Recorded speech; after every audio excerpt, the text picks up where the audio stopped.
Vamos a compartir una palabra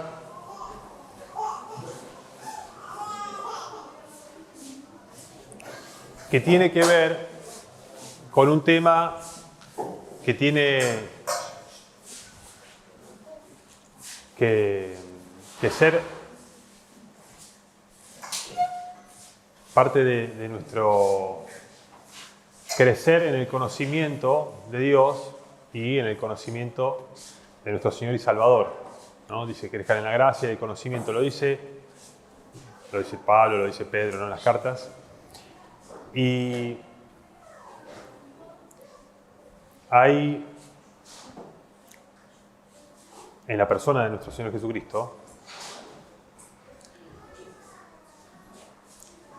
una manifestación del misterio de la piedad, ¿no? Como dice, cuando Pablo le escribe la carta a Timoteo, en 1 Timoteo capítulo 3, él le habla y le dice, para que sepas cómo debes conducirte en la casa de Dios, que es la iglesia del Dios viviente, y seguidamente dice, indiscutiblemente grande es el misterio de la piedad.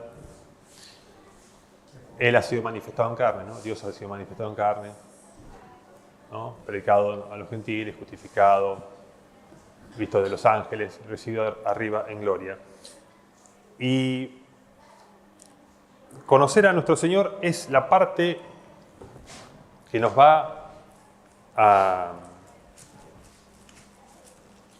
dar la madurez, el compañerismo y es necesaria para la adoración, ¿no? El Padre busca verdaderos adoradores en espíritu y en verdad. Y el espíritu, el trabajo del espíritu, ¿cuál es? Según el mismo Señor Jesucristo. ¿Qué dijo que iba a ser el espíritu? Dijo varias cosas. Bueno, no vamos a tomar... Se va a guiar toda verdad, tomará de lo mío y se lo hará saber, y Él me glorificará. O sea que el trabajo del Espíritu Santo es revelarnos, ¿no?, al Señor, a llevarnos a la verdad, y es el Espíritu de verdad llamado por el Señor. Entonces, hay un punto difícil de tratar, que es la humanidad de Jesucristo y su divinidad, ¿verdad? Por eso vamos a considerar ahora unas porciones para ver. A ver, hay muchos pasajes de las epístolas, pero ahora vamos a ver en el Evangelio, partiendo del Evangelio de Mateo, ni siquiera vamos a ir al Evangelio, bueno, sí, vamos a ir al Evangelio de Juan un cachito, pero vamos a tratar de ver el Señor en los días de su carne, ¿no?, cómo Él, como un ser humano, se mostró y cómo también, a su vez, Él era consciente del plan de su Padre, que le había dado. Por eso vino a hacer la voluntad del que lo envió, conociendo eso.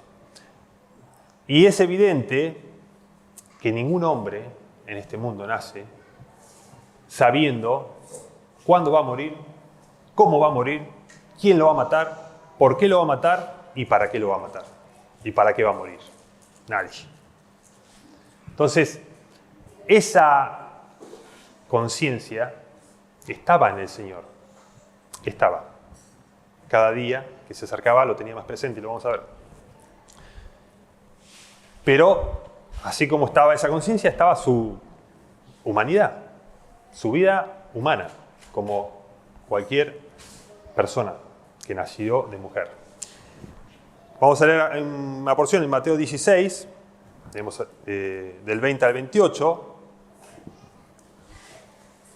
Después de que el Señor les preguntó, ¿quién dice la gente que soy? El famoso pasaje en donde Pedro dice, tú eres el Cristo, el Hijo del Dios viviente. Y el Señor le dice, sí, bienaventurado, porque te lo ha revelado mi Padre que está en los cielos. Mateo 16. Mateo 16, versículo 20. Después de que hiciera esta confesión, ¿no?, Pedro tuviera esta revelación, dijeran, vos sos el Cristo. Entonces mandó, ¿no?, vamos a leer el 20, dice, entonces mandó a sus discípulos que a nadie dijesen que él era Jesús el Cristo. tenía que mantenerse, digamos, en secreto. Desde entonces comenzó Jesús a declarar a sus discípulos que le era necesario ir a Jerusalén y padecer mucho de los ancianos, de los principales sacerdotes y de los escribas, y ser muerto y resucitar al tercer día. O sea que no solo sabía todo eso, sino que también sabía que al tercer día iba a resucitar. Ese era un conocimiento divino, no humano. Humanamente es imposible saber ciertas cosas, ¿no? Estamos limitados. Después vamos a ver un poquito más por qué esto se conecta con un conocimiento de una mente divina del Señor que, ¿no? Como cuando lo ve a Natanael, ¿no? Lo ve desde, dice, te vi. ¿Dónde estaba, Señor? Bueno, seguimos. Entonces Pedro, tomándolo aparte, comenzó a reconvenirle diciendo, Señor, ten compasión de ti. En ninguna manera esto te acontezca.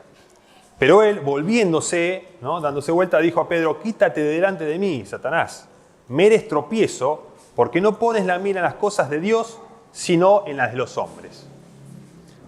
O sea, que estaba Pedro con su mente carnal, ¿no? su idea humana, ¿no? Diciendo, Señor, no te va a pasar esto, que ninguno de nosotros quisiéramos sufrir. Y el Señor lo que le dice lo habrá descolocado, obviamente, en las cosas de Dios. El Señor sabía desde chico que en los negocios de su padre era necesario estar. Entonces siempre tuvo esa meta. Para esto he nacido, dice, para dar testimonio a la verdad. Entonces, dice el 24, entonces Jesús dijo a sus discípulos, si alguno quiere venir en pos de mí, niéguese a sí mismo y tome su cruz y sígame. Porque, ¿qué aprovechará al hombre si ganara todo el mundo y perdiere su alma? ¿O qué recompensa dará al hombre por su alma? Esta parte es notablemente una sabiduría celestial, ¿no? Es decir, ¿no te das cuenta que esta vida no puede sacar nada de este mundo? Nada hemos traído y sin duda nada podremos sacar. O sea, ¿de qué nos sirve tener todo el mundo y perder el alma, que es lo único que... Entonces, fíjense que dice, porque el Hijo del Hombre vendrá en la gloria de su Padre con sus ángeles y entonces pagará a cada uno conforme a sus obras. De cierto les digo que hay algunos de los que están aquí que no gustarán la muerte hasta que hayan visto al Hijo del Hombre viniendo en su reino. Después está esa parte en el monte que los lleva a los discípulos, está seguidamente, pero ¿qué estamos viendo acá? Que el Señor les dice esas cosas de que era necesario morir, y después también le dice, porque el Hijo del Hombre vendrá en la gloria de su Padre con sus ángeles. O sea que también sabía que iba a venir, iba a morir, iba a resucitar, iba a volver con sus ángeles a dar a cada uno conforme a sus obras. Entonces dice, en otro pasaje, no tenemos los evangelios sinópticos, pero dice, el que me niegue delante de los hombres, yo también lo negaré delante de los ángeles de mi Padre. Entonces pone esta situación también en relación. Por eso dice, si le negáremos, ¿no? Él también nos negará. Pero si somos infieles, Él permanece fiel.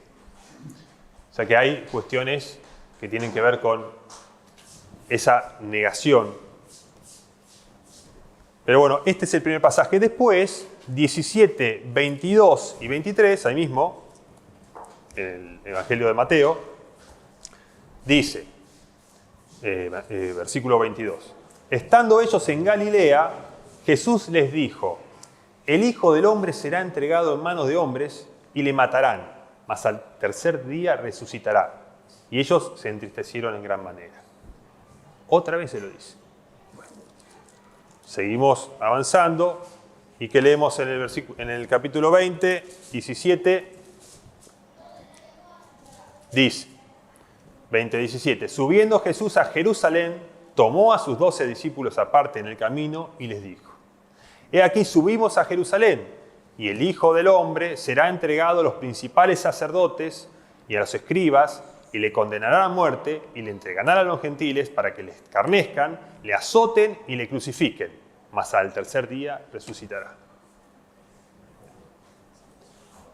O sea que el Señor, ahí lo vemos 3 veces en el Evangelio de Mateo, que sabía claramente cuál era el determinado consejo de Dios. Por el determinado consejo de Dios, ¿no?, que dice cuando predica Pedro, entregaron al justo, ¿no?, a la muerte, ¿no?, y matasteis al autor de la vida. En la predicación lo vemos de Pedro. Ahora vamos a Juan 6, capítulo 6.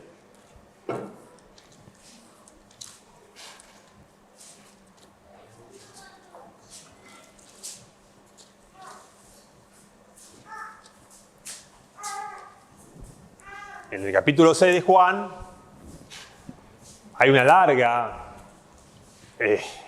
predicación, intercambio, ¿no?, porque Jesús estaba hablándole a una audiencia de judíos, que incluso ahí dice que sabía a quiénes lo iban a entregar, a quienes no creían, y muchos de sus discípulos lo dejaron en ese momento, después de haberlo escuchado. Pero leemos Juan 6:46 primero para hacer foco en Juan 6:46 para entender lo que dijimos al principio de este conocimiento previo del Señor Jesucristo. Dice Juan 6:46, 45 y 46. Escrito está en los profetas, y serán todos enseñados por Dios. Así que todo aquel que oyó al Padre y aprendió de él, viene a mí. No que alguno haya visto al Padre, sino aquel que vino de Dios, éste ha visto al Padre. Entonces, el que vino de Dios, éste ha visto al Padre. O sea, el Evangelio de Juan dice, a Dios nadie le ha visto, ¿no? Entonces el Señor, ahí una vez más, deja ver que el Cristo, el Hijo de Dios, vino a hacer la voluntad del Padre, ya establecida desde antes de la fundación del mundo, el Cordero de Dios. Y cuando vino a hacer lo que ya sabía que iba a hacer. Por eso vemos la humanidad del Señor y la divinidad de Él. Porque lo hizo incluso voluntariamente. Vamos a leer acá mismo en Juan, incluso en Juan 6:57, ahora vamos a leer unos versículos más, pero también en Juan 6:57 dice, como me envió el Padre, el 57, 6:57 dice, como me envió el Padre viviente, y yo vivo por el Padre, asimismo el que me come, él también vivirá por mí. Ahora, ¿por qué llegamos a ese versículo? Juan 6, del 51 al 55, explica de qué está hablando Jesús. Dice, el 50, vamos a ver el 50. Este es el pan que desciende del cielo, para que el que de él come no muera. Yo soy el pan vivo que descendió del cielo. Si alguno comiere de este pan, vivirá para siempre. Y el pan que yo daré es mi carne, la cual yo daré por la vida del mundo. Entonces el Señor nuevamente está consciente de que Él, su cuerpo, lo iba a entregar para que sea alimento. Dice acá, entonces los judíos contendían entre sí diciendo, ¿cómo puede darnos a comer su carne? Jesús les dijo, de cierto les digo, si no comen la carne del Hijo del Hombre y beben su sangre, no tienen vida en ustedes. El que come mi carne y bebe mi sangre, tiene vida eterna, y yo le resucitaré en el día postrero. Porque mi carne es verdadera comida, y mi sangre es verdadera bebida. Entonces, el Señor vino a hacer la voluntad de Dios y su cuerpo fue entregado por nuestra causa, ¿no? Perdón, Nicolás. Sí, sí. Siempre me llamó la atención que utilizara esa forma, así, Sí, comer su carne. sí. A ver, él les estaba hablando a los judíos. Yo entiendo que este pasaje habla a modo de parábola de que él tenía que morir. El Cordero de Dios, el Cordero Pascual de la liberación, era Cristo. ¿Se entiende? Él, cuando Juan el Bautista lo presenta, dice: este es el Cordero de Dios que quita el pecado del mundo.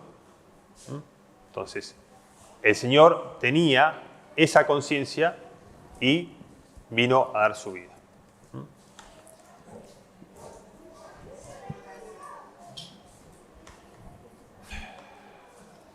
Hay una parte en Ezequiel, y hay varias veces entre el símbolo de comer, comen las palabras. Le dio un rol, Sí. comí. Muchas veces la palabra de Dios es como comida. No solo para brindar el nombre, no para palabra que se animó. Hablamos de una comida que alimenta el carne. Bien.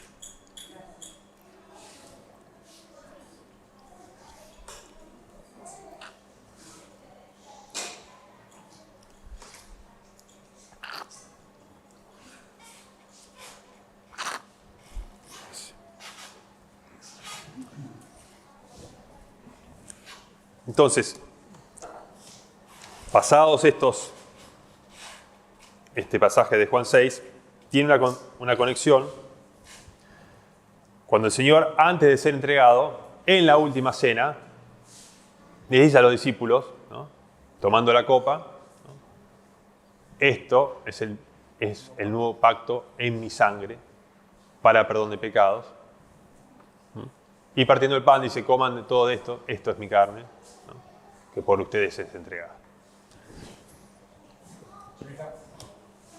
Tengo un pasaje para leer, dice, justo lo que estaba leyendo Nico, dice: al Padre nadie lo ha visto, excepto el que viene de Dios. Solo Él ha visto al Padre.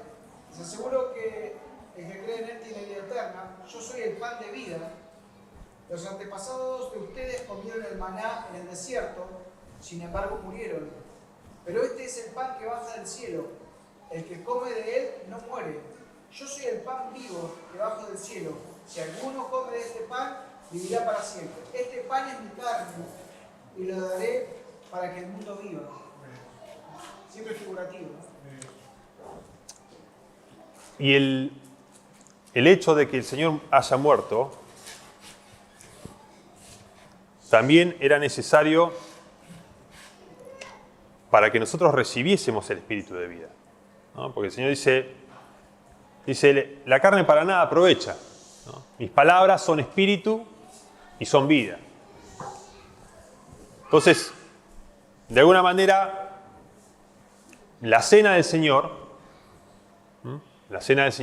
que es la comunión en la sangre, ¿no?, de Cristo, y la comunión del cuerpo de Cristo, es un acto espiritual también de los que creemos, ¿no?, que el Señor derramó su sangre para perdón de pecados y dio su cuerpo para que estemos unidos a Él.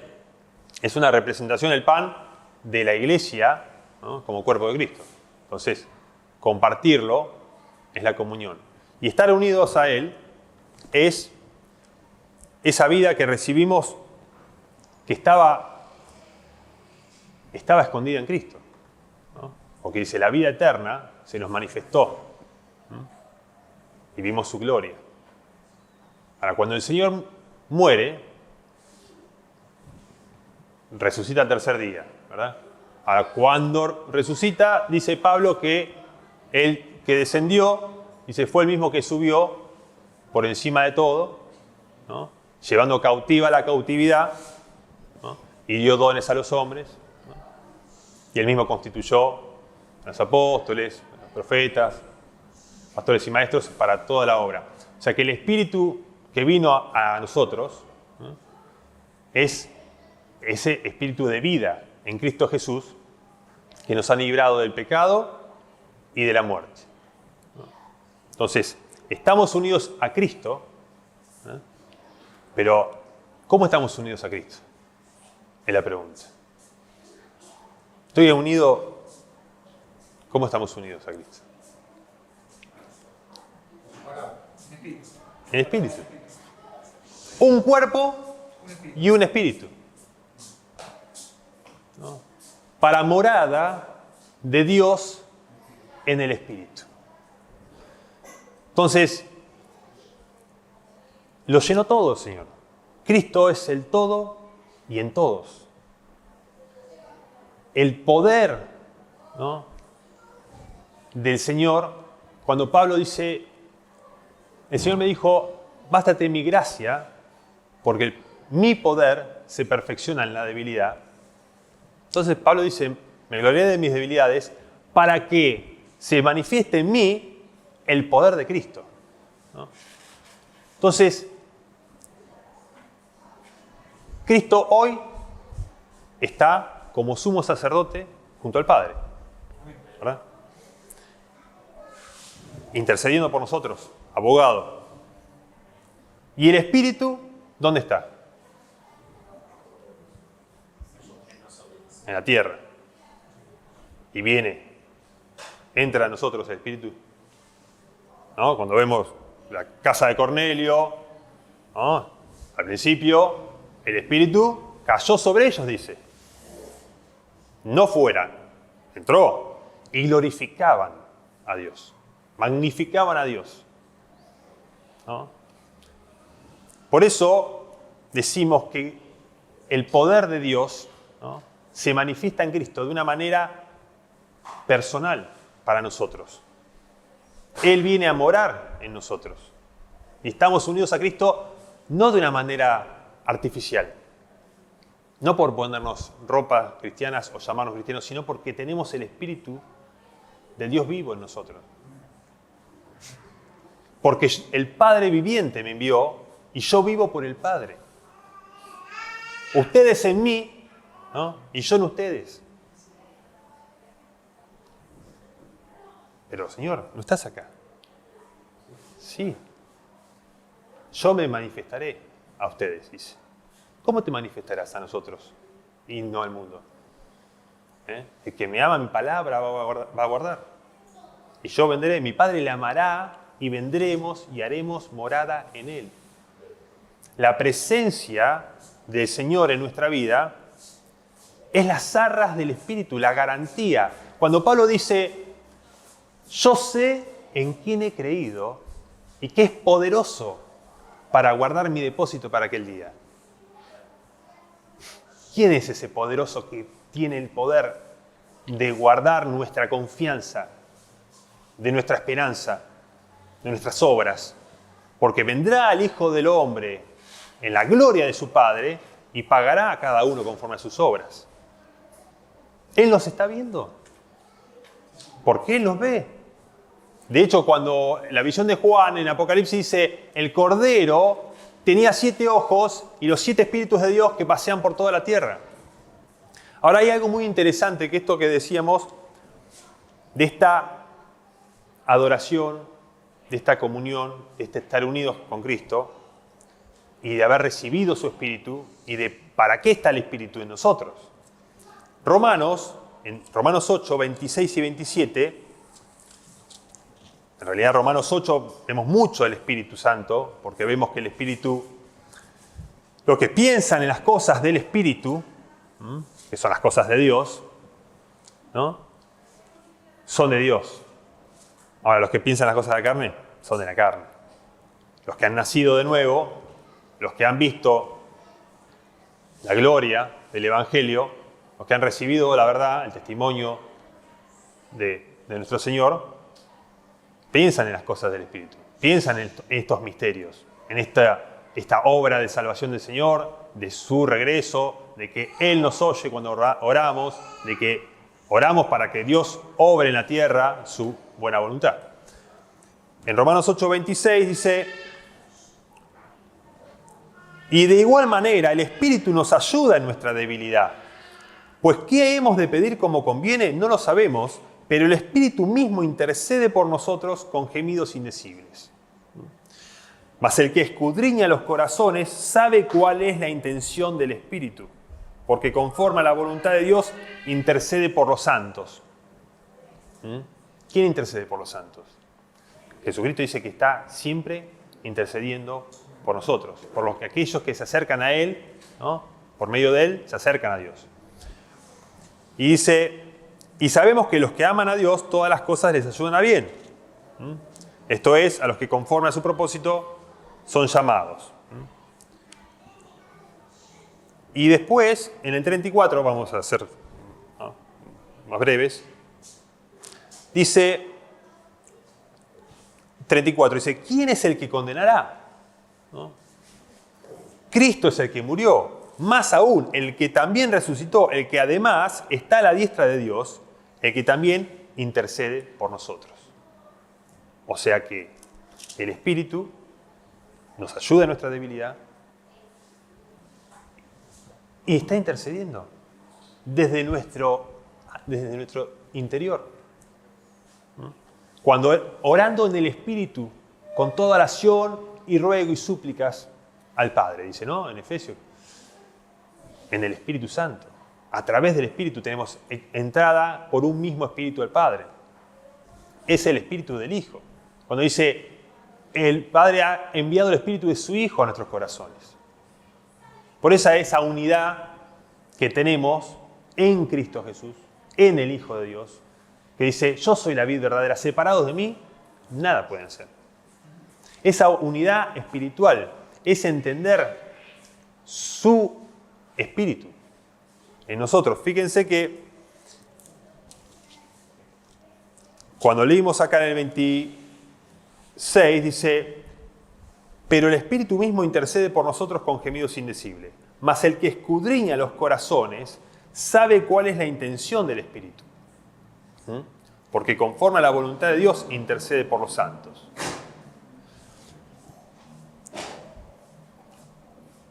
Entonces el Señor intercede. ¿Para qué intercede el Señor? Nosotros estamos unidos, reconocimos la obra del Señor, murió por nuestros pecados, ¿no? Vino a este mundo, se fue, está a la diestra de Dios intercediendo. Y el Espíritu está en nosotros. Pablo, digo, ¿para qué está toda esta situación? Porque uno le dice, bueno, ¿y todo esto para qué es? Si leemos Romanos 8, dice, toda esta enseñanza, aparte de Romanos 8, es todo un desarrollo de la santificación, ¿no? Tenés por fruto la santificación y por vuestro fin la vida eterna, dice Romanos 5, 6. Entonces, vinimos a ser siervos ¿de quién? De la justicia. Librados del pecado, ahora somos siervos de la justicia.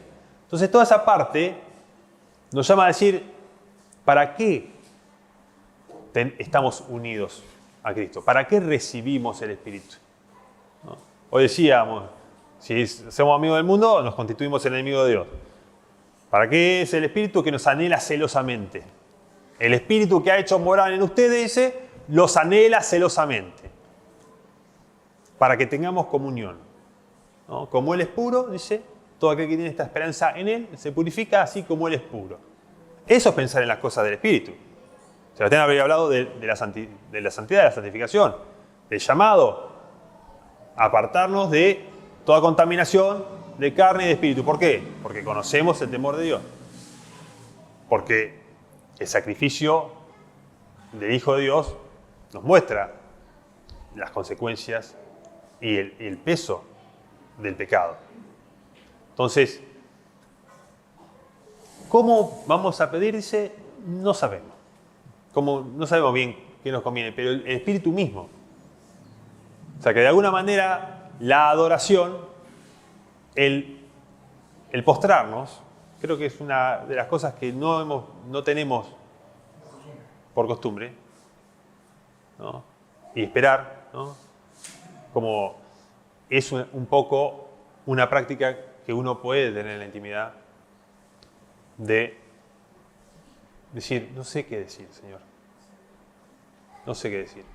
El Espíritu mismo y se intercede por nosotros.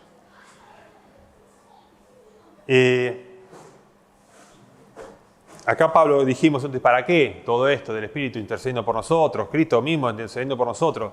Pablo da la seguridad, nada nos puede separar del amor de Dios, que es en Cristo Jesús. Ninguna cosa. Pero ese amor de Cristo Jesús es recíproco, ¿no? Cuando yo veo el amor con que Cristo me amó, Él dice, vas a resucitar. El que come mi carne y bebe mi sangre tiene vida eterna. Entonces, esa es la salvación. Ahora, cuando dice 8:12, fíjense lo que dice Pablo, por eso es, cuando Pablo llega a la parte de el Espíritu intercede por nosotros, con gemidos indecibles, no sabemos qué vamos a pedir, el Señor mismo intercede por nosotros, tenemos que ir atrás. ¿Por qué llegaste a ese punto? ¿Por qué es necesario que el Espíritu esté intercediendo y Cristo mismo intercediendo del Padre? ¿No? Si la obra ya está consumada, ya está todo terminado, cerremos la Biblia y bueno, esperemos. No, porque Cristo tiene que reinar en nuestro corazón. Que Cristo gobierne, habite en nuestro corazón, que nos guíe. Entonces dice Pablo, así que hermanos, el 11.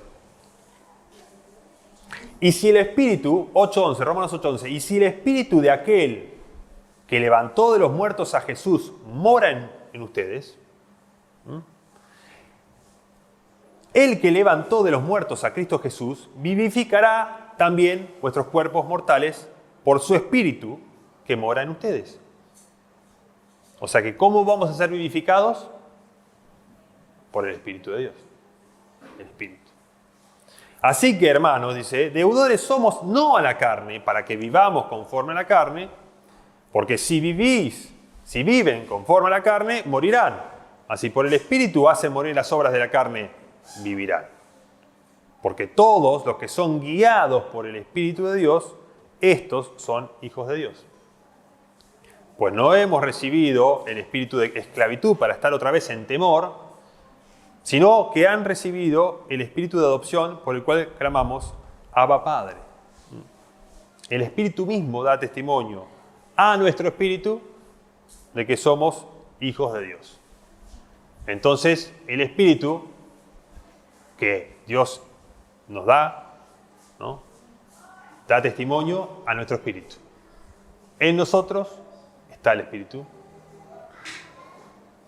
haciéndote consciente de tu adopción, de tu vida. Antes estábamos muertos en delitos y pecados y Él nos dio vida. Dice, y si hijos también herederos de Dios y coherederos con Cristo, si es que padecemos juntamente con Él, para que juntamente con Él seamos glorificados.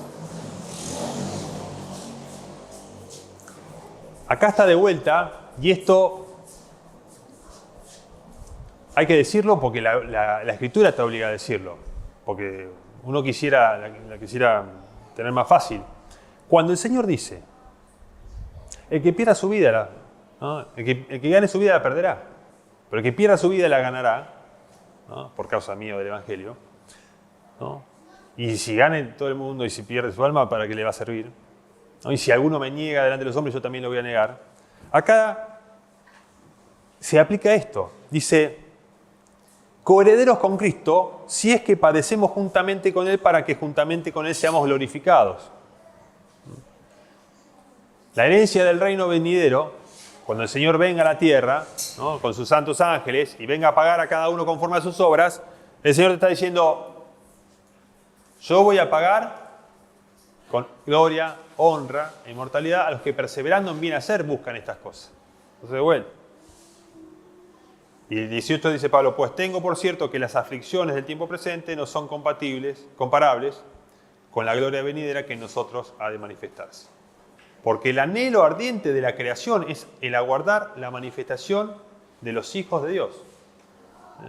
Porque la creación fue sujetada a vanidad, no por su propia voluntad, sino por causa del que la sujetó en esperanza. Porque también la creación misma será libertada de la esclavitud de corrupción a la libertad gloriosa de los hijos de Dios.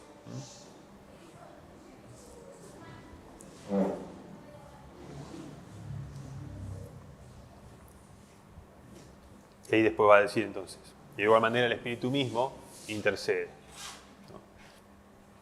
Necesitamos ser vivificados por el Espíritu Santo, pensando en las cosas de Dios, pensando en las cosas del Espíritu,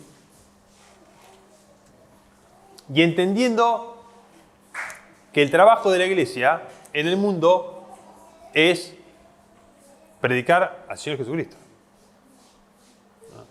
A la locura de la predicación por la cual ha agradado Dios salvar a los creyentes. Y dar la vida por, digamos, dar la vida en el sentido de, bueno, exponerte, decirlo.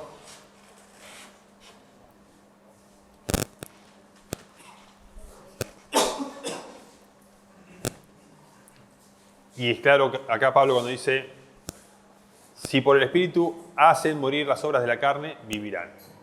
Entonces, más allá de que, porque yo digo, bueno, hay que predicar al Señor, no todos son predicadores, no todos son evangelistas y no todos están llamados a salir a la calle a golpear la puerta del vecino a predicar el Evangelio. Lo que Dios busca de nosotros, lo que el Señor busca de nosotros, es nuestro corazón. Verdaderos adoradores. Ahora, en espíritu y en verdad tiene que ser esa adoración, ¿no? Cuando vemos al Señor Jesucristo, vemos, ¿no?, la manifestación, ¿no?, de Dios con nosotros, ¿no?, del amor del Padre. Porque fíjense que dice, sean imitadores de Dios como hijos amados, ¿no?, para que seamos renovados a la imagen, ¿no?, del que nos creó. Entonces, ¿quién es la imagen del que nos creó?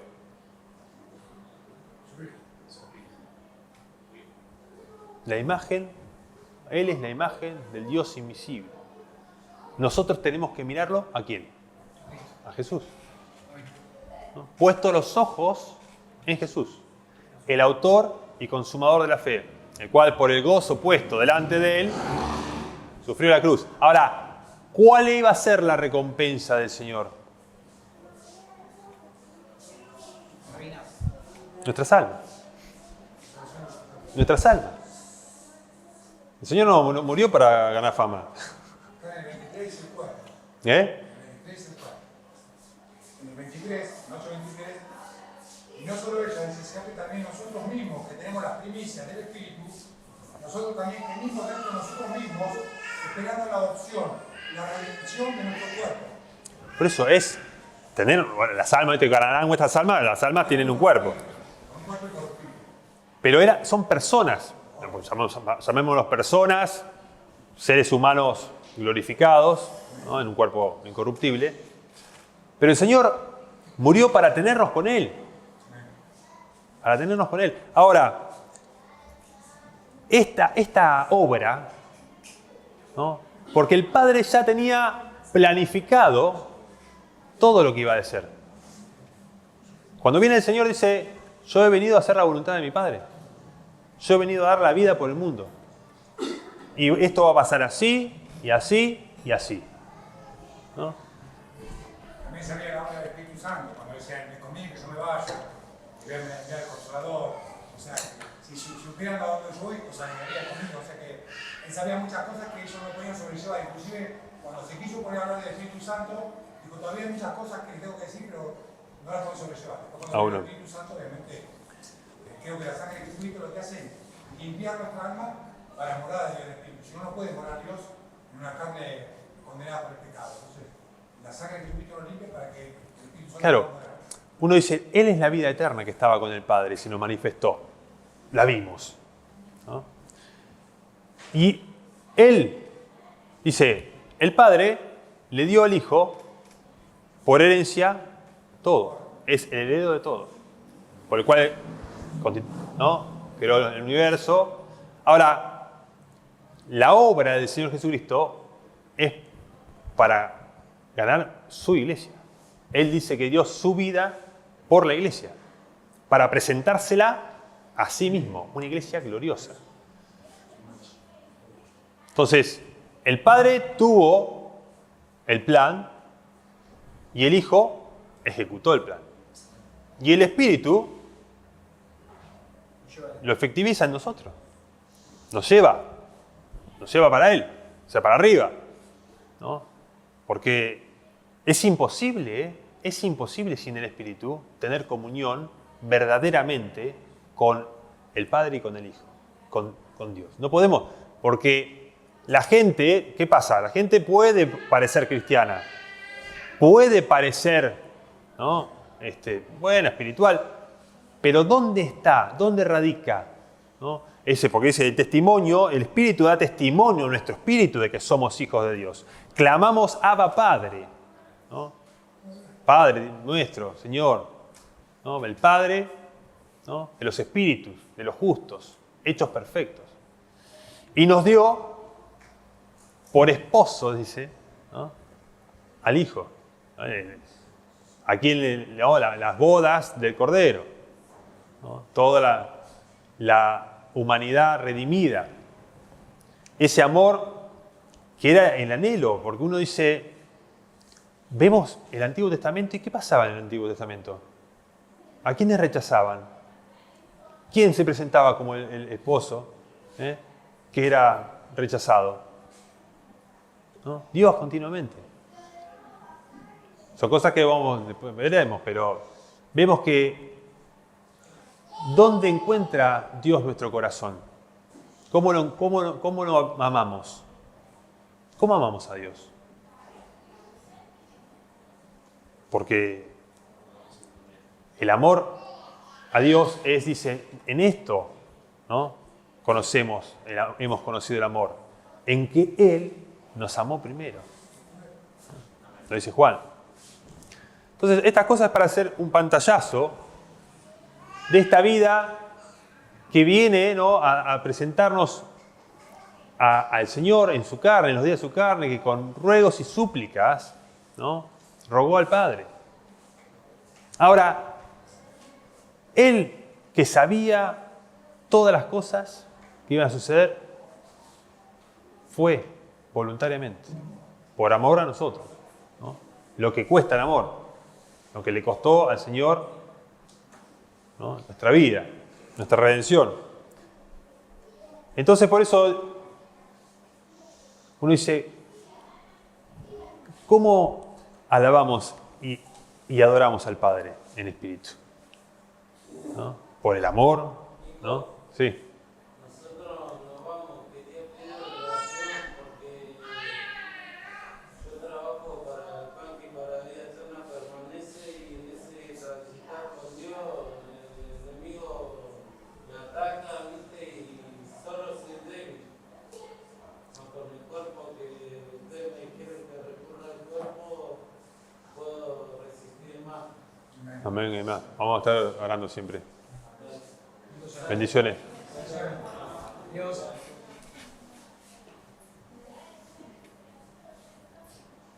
Bueno, En la adoración del Espíritu, ¿cómo es la adoración del Espíritu? en espíritu y en verdad, ¿no? El Padre nos dio en Cristo, en quien están escondidos todos los tesoros de la sabiduría y del conocimiento, ¿no? La plenitud de la deidad habita corporalmente en Él estamos completos. Entonces, ¿la adoración qué es, en definitiva? ¿Qué es? Porque uno dice, la palabra adoración en realidad en la Biblia no está explicada como un concepto, ¿no? Está dicha con palabras, con acciones. Se postró y adoró. Se postró, se inclinó, reverenció, pero no dice la adoración es tal cosa. Cuando introduce al primogénito en el mundo, dice el Padre, adórenle los ángeles. ¿Qué es eso? Porque en las profundidades, ¿no?, de este misterio revelado de la vida eterna, que estaba con el Padre y se manifestó, cuando se manifestó dice, adórenle. ¿No? Reconozcan, ¿no?, al Hijo de Dios. Perdón, entiendo que es reconocer la autoridad en gratitud y honor. Amén. Y Él, que cuando lo introduce en el mundo, ¿no?, todavía no había hecho la obra, ¿no? Después dio su vida, fue justificado en el Espíritu, visto de los ángeles, ¿no?, y recibido arriba en gloria. Pero digo, no había hecho nada todavía, supuestamente, cuando lo introduce en el mundo, y los ángeles anunciaban a los pastores que estaban ahí, ¿no?, y los reyes, ¿no?, los sabios de Oriente que habían venido a ver al niño, ¿no? Entonces, vemos que en ese estado ya fue objeto de adoración el Señor. Los pastores, ¿no?, los reyes que fueron, ¿no?, seguimos su estrella. Toda la escritura del Antiguo Testamento llegó al cenit, que era el Mesías, la llegada de Cristo. Amén. ¿No? Porque ellos sabían de Cristo, decían, el Cristo no sabemos dónde va a venir, pero va a venir de Belén. Entonces, había una gran expectativa de cosas maravillosas que iba a lograr este Mesías. Ellos se habían ya hecho, teniendo un folclore de lo que iba a hacer el Señor, y no entendían los tiempos que iba a ser en una etapa y en una segunda etapa. Entonces, ellos tenían una admiración grandísima de lo que iba a ser el Señor. Ya tenían ellos que iba a morir el hombre de Cordero, iba a derrotar a sus enemigos. O sea, ellos tenían una gran expectativa de la adoración. Imagínate ver esa salvación, para los que no entendieron, fue maravilloso, pudieron adorarlo. Este que dice a la empresa americana, ¿usted adora lo que no sabe? Sí. O sea, que se puede adorar sin saber qué está haciendo. Sí, la adoración, incluso... ¿Quién es?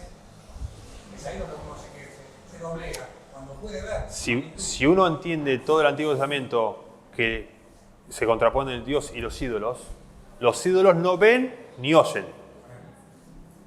No tienen poder, no socorren, no dan vida, no salvan.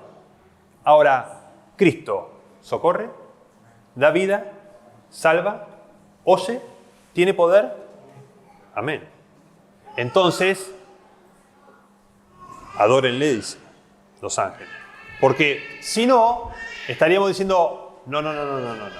Cristo no hace nada de eso. Lo hace el Padre por medio de Cristo. Pero entonces, ¿cómo? Entonces no podemos adorar a Cristo. Pero el Padre dice, a Él oigan. Este es mi Hijo amado en el que tengo complacencia. Dios ama al Hijo.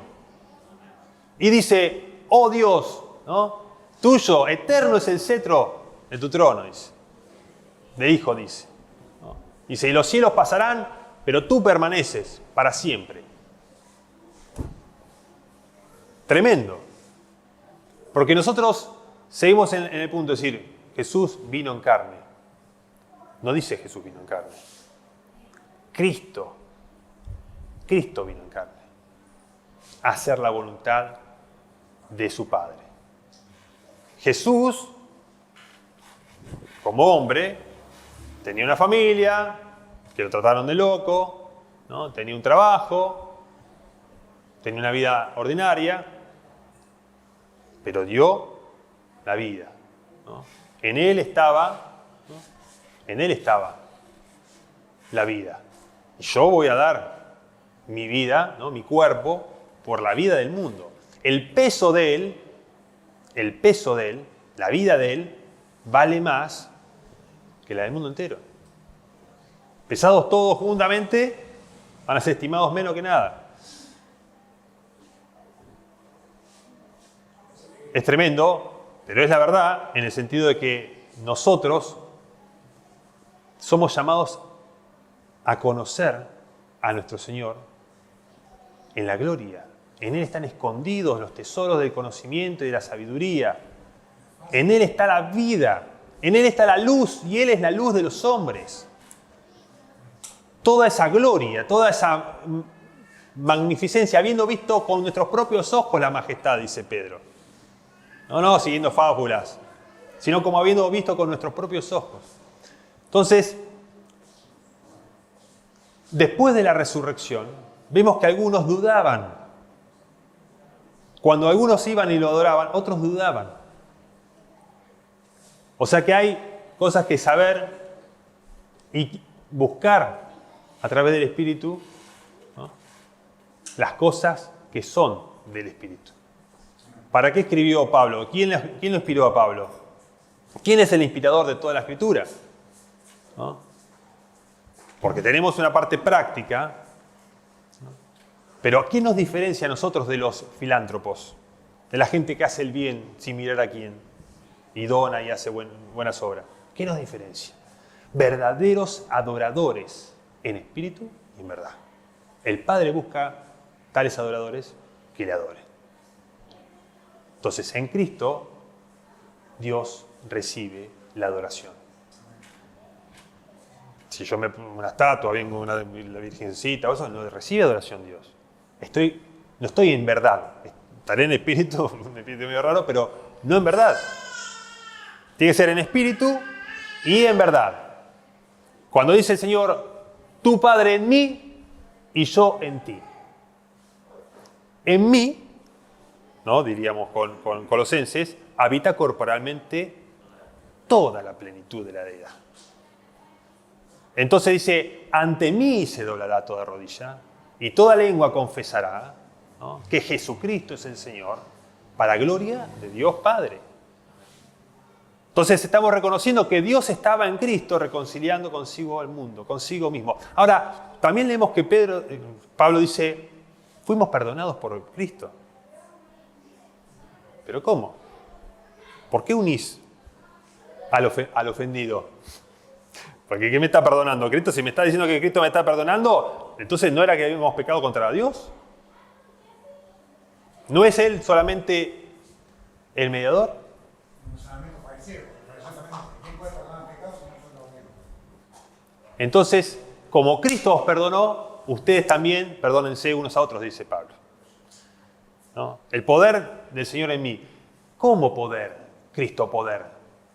Si dice que el único que tiene poder es Jehová. No conozco ninguno fuerte. Fuera de mí no hay fuerte, no conozco ninguno. Pero Pablo dice que el poder de Cristo en mí es el que hizo la obra, ¿no? Y poderoso es el Señor, ¿no?, para hacerlos. Entonces, esas cosas nos llevan a entender la adoración como resultado de ver en el Hijo la obra del Padre como amor, ¿no? De tal manera amó Dios al mundo que dio a su Hijo. Ahora, ¿quién es el Hijo? ¿Cómo es el Hijo? ¿No? ¿Qué relación tengo con su Hijo? Cuando Juan dice que nuestra comunión verdadera es con el Padre y su Hijo Jesucristo. Cuando yo tengo al Hijo, dice, el que tiene al Hijo, tiene al Padre. El que no tiene al Hijo, no tiene a Dios. Entonces, yo me tengo que asegurar de tener al Hijo, que Él es precioso para nosotros. A Él es al que no conoció este mundo. A Él es al que no conoce. Pero nosotros somos los que tenemos que tener un corazón puesto a los pies del Señor para obedecerlo, obviamente, para buscar las cosas que son de arriba y no de la tierra, pero por sobre todo, como María, que estaba a los pies del Señor escuchándolo a Él, ¿no? Y el Señor dice, yo soy la luz, yo soy el buen pastor, yo soy la puerta, yo soy el pan de vida. Sí. Dice en Apocalipsis 19, 9 y 17, y el ángel me dijo, escribe, bienaventurados los que son llamados a la cena de las bodas del Cordero. Y me dijo, estas son palabras verdaderas de Dios. Yo me postré a sus pies para adorarlo. Y él me dijo, mira, no lo hagas. Yo soy consciente hermanos que retienen el testimonio de Jesús. Adora a Dios porque el testimonio de Jesús es el espíritu de la profecía. Y buscaba la palabra adorarle en el griego es la palabra proskuneo, Que es inclinarse. que significa, dice, a pesar como el perro lame la mano del amo. Dice abanicar o agazaparse, o mostrarse, hacer reverencia, suplicar. Claro, son acciones, ¿no?, que manifiestan una disposición de la persona. ¿No? Si yo me arrodillo ante alguien, no es porque me sienta más superior, sino al contrario. Estoy reconociendo la superioridad. Por eso dice, el testimonio de Jesús es el espíritu de la profecía. Dar testimonio de Jesús es el fin y el sentido de la profecía. De que Él estaba, ¿no?, ahí en el trono, dice, en el trono está el Padre, el Cordero, ¿no? Señor, sí. Si se fijan en los 10 mandamientos, lo leen en hebreo, yo tenía una escuché un hebreo que decía, que explicaba esto, que ellos en hebreo, cuando lo leen, dice, no tendrás dioses ajenos delante de mi rostro. La palabra es faz, sino mi cara. No te vas a mostrar a nadie fuera de mi cara. ¿Y cuál es la cara de Dios? Si nadie lo ha visto, papá. Yo creo que hay ahí justamente, porque dice el Señor dice, nadie vio de Dios, al Padre, el Hijo lo vio. Lo puede reflejar en Claro. una visión que él tiene. El único que puede reflejar al Padre es el Hijo. Después todo lo demás, vemos al Hijo. Pero me sorprendió que digan mi rostro, ¿no? En el Antiguo Testamento decía, no te postres delante, no tendrás dioses ajenos delante de mi rostro. ¿Viste? Vos pensás, bueno, ¿cuál es el rostro de Dios? Amén. Y ese único mediador, ese único Señor que tenemos, ¿no? Porque el Señor es el Señor, el que está para... Y realmente tenemos la Escritura para... Porque uno dice, los mandamientos los conocemos, y si lo hacemos, bienaventurados. Tenemos también este lado, que en oración, ¿no?, darle gloria al Padre por nuestro Señor Jesucristo, alabar al nombre del Señor Jesús, porque dice, en el nombre del Señor. Fíjense que si leemos, bueno, hay un montón de pasajes de los Salmos, ¿no? Alaben el nombre, ¿no?, con los que confían en el nombre de Jehová. Y nosotros sabemos que el nombre de Jesucristo está puesto para nuestra confianza. Entonces, bueno, no sé si fuimos poco, pero hablamos de la persona del Señor, de la obra, del Espíritu y de nuestra unión con Él, de cómo el Espíritu intercede, cómo Cristo mismo es nuestro sacerdote ante el Padre, intercediendo por nosotros, que nos suministra el Espíritu, que el Espíritu nos vivifica, nos lleva justamente a esa comunión, en donde la comunión, ¿hay comunión entre la luz y las tinieblas? No. El que anda en tinieblas no está con el Señor. Si andamos en luz, como Él está en luz, la sangre de su Hijo nos limpia. ¿Qué necesitamos para tener comunión con el Señor? Andar en luz. ¿Qué es estar en luz? Si confesamos nuestros pecados, Él es fiel y justo para limpiarnos de toda maldad. Entonces, todas esas cosas es para estar conscientes de que estamos con el Señor y que el Señor nos sabe todo, ¿no? Y que en esa comunión, ¿no?, tenemos a Dios con nosotros. A Dios con nosotros. En un pasaje Él dice, cuando el Señor dice, si se pusieran de acuerdo 2 o 3 en la tierra, mi Padre,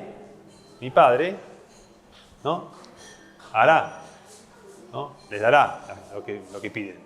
Dice, porque donde están 2 o 3 reunidos en mi nombre, allí estoy yo. O sea que tener al Señor a nuestro lado es tener el favor de Dios. ¿Por qué? Porque Dios no te mira como un pecador, te mira como un hijo. No te mira como, ¿no?, un inmundo, un gentil, excluido de la ciudadanía, sino como un hijo suyo. Por eso dicen, porque dice el Señor, donde están 2 o 3 reunidos en mi nombre, allí estoy yo. Por eso el valor del Señor con nosotros ¿no? Es tener, ¿no? El que habita al abrigo del Altísimo morará bajo la sombra del Omnipotente. Esa poesía que siempre, ¿no? Lo dicen en dos, ¿no? El que tiene al Señor, a Jesús por Señor, tiene a Dios por Padre. El que tiene la amistad del Señor, tiene la aprobación de Dios. Entonces, esa es nuestra gloria. Dice, el que se gloría, gloríese en el Señor. Dice, porque nada nos puede separar del amor de Dios. Y Pablo mismo en ese pasaje de Romanos dice, nada nos puede separar del amor de Cristo. Porque Dios nos ve con el amor que ama a su Hijo. Porque somos su carne. Él es la cabeza y nosotros ¿qué somos? El cuerpo de Cristo. ¿No? ¿La cabeza qué hace con el cuerpo? Le da órdenes, pero la sustenta, ¿no? O sea, si separan la cabeza, el cuerpo no muere. La cabeza es la que mantiene los órganos vivos. Bueno, el corazón podrá andar un rato más, pero pues. Así que bueno, hermano, sigamos, como dice Pedro en la última carta, dice, creciendo en la gracia y en el conocimiento de nuestro Señor y Salvador. ¿Para qué? Para que nos gocemos en el don de Dios, que es el Hijo, ¿no? Que nos ha dado para que podamos tener seguridad, buena esperanza, saber que Él es el que prometió y yo le resucitaré en el día postrero. Así que confiamos en el Señor. Esa es la confianza de la cual es digno el Señor, ¿no? Para que no haya ninguna duda de que Él es poderoso para cumplir lo que nos prometió. Así que bueno, Dios bendiga y eso es todo.